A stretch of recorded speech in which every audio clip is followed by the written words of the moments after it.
Sveiki bičiuliai. Kalėdom jau visai kvepia. Šiandienos mišių skaitinys iš pranašo Izaijo knygos mums kalba apie vardą, kurį turi gauti tas, kuris netrukus gims. Emanuelis, Dievas su mumis. Galbūt esame pratę prie to, girdėti šitai.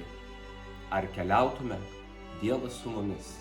Ar būtume namie, Dievas su mumis. Gulamės, Dievas su mumis. Ar keliamės, Dievas su mumis. Neapsimetinėjam nei prieš save, nei prieš jį.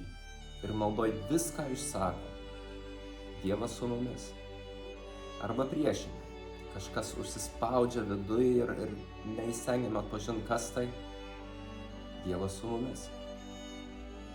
Tikrai esam pratę girdėti, kad Dievas su mumis, bet jeigu tai tiesa, kokią reikšmę tai turi?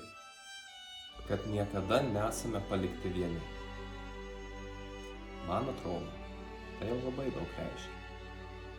Žinoma, vien buvimas geroj kompanijoje neišspręs mūsų problemų, bet gera kompanija gali padrąsinti, suteikti vilties ir priminti, kad ta problema, kurią turim, nėra vienintelė perspektyva ir nėra visa mūsų realybė. Bet tegul neatrodo, kad Dievas yra kaip koks didysis brolis iš George Orwello knygos, kuris tik įsakinėja ir seka kiekvieną mūsų žingsnį. Prisiminkime Mariją. Ką jis sužinojo iš angelo apreiškimo Marijai?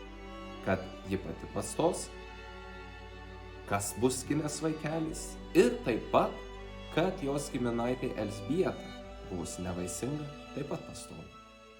Nurodymų skubiai lėkt pas Elzbietą nebuvo. Bent jau iš to, ką skaitome Evangelijoje, atrodo, kad Marija pati padarė išvadas iš to, kas jai buvo pristatyta, ir šis artimo meilės veiksmas kilo iš šios iniciatyvos. Man tai yra nuostabu. Dievas mus kviečia mylėti ir vykdyti jo įsakymus bei valią, bet šiame kvietime yra didžiulė laisvė ir savarankiškumas. Bičiuliai, iki Kristaus gimimo šventės beliko vos keletas dienų.